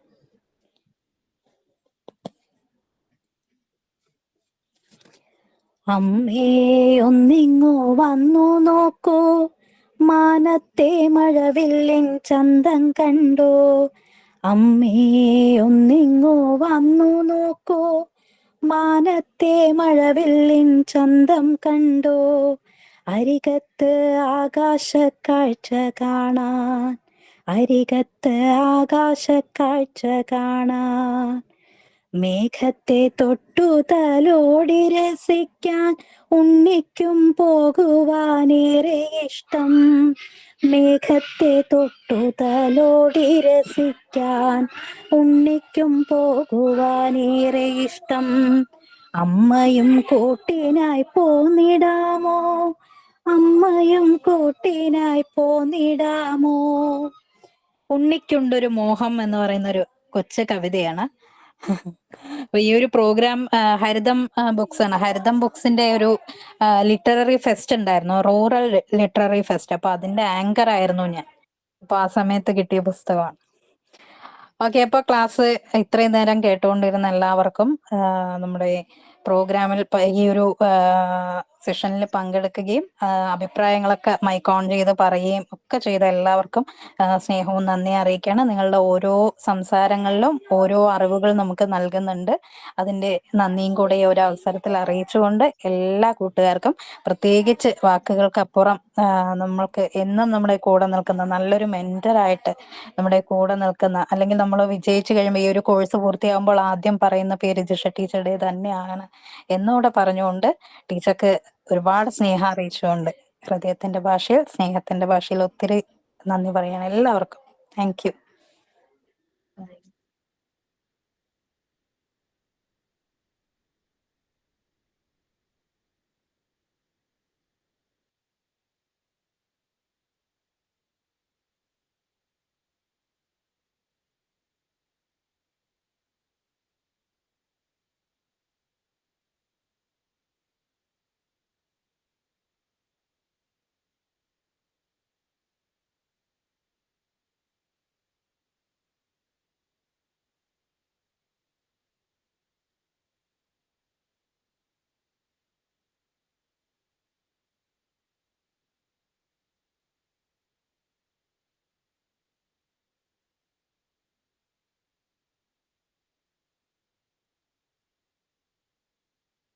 ടീച്ചർ ഫുഡ് കഴിച്ചോ?